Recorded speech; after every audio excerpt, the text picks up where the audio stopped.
Hi friends, ఈ పల్లెటూరు లక్ష్మి ఇచ్చే ఇంత చిన్న మెసేజ్. మనకి కష్టాలు వచ్చినప్పుడు ఎంత చీకటి చుట్టూ కారు మబ్బులు తుఫాన్లో వచ్చే గాలిలాగా, కానీ ఎంత బీచుకెళ్ళే చెట్లు ఇరిగిపోయినట్టు చుట్టూ చీకటి, మనన్న వాళ్ళు ఎవరు మనకు తోడు ఉండకపోవటం. అరే ఇంత బాధ నా చుట్టూ, ఇంత ఆదలాహలం అల్లుకుందే, నాకు ఇంత బాధగా ఉందే, నేనేం చెయ్యాలా అని చనిపోవాలనుకుంటాం.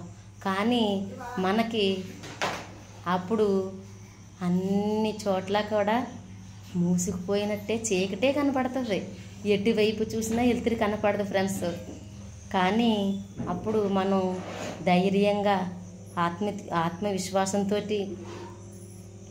కానీ ఆ బాధలన్నింటినీ భరిస్తూ భగవంతుడిని తలుచుకుంటూ మనం ముందే నడిచామంటే ఏదో ఒక్క మూలని భగవంతుడు ముళ్ళు బాటని కూడా మనకి పూలపానుపు చేస్తాడు. కానీ ఆ మార్గం ఉంటుందనే ధైర్యం కూడా మనకు ఉండదు.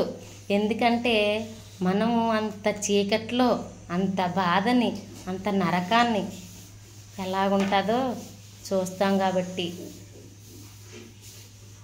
కదా ఫ్రెండ్స్. కానీ ఆ టైంలో మనకి ఎవ్వరూ కూడా చెయ్యి అందించరు. ఎలా లేస్తారా అని చూస్తారు మన చుట్టూ ఉన్న వాళ్ళు కూడా కదా ఫ్రెండ్స్. కానీ మనం అటువంటి టైంలో భగవంతుడు ఒక్కడే మనకి సాయపడేవాడు.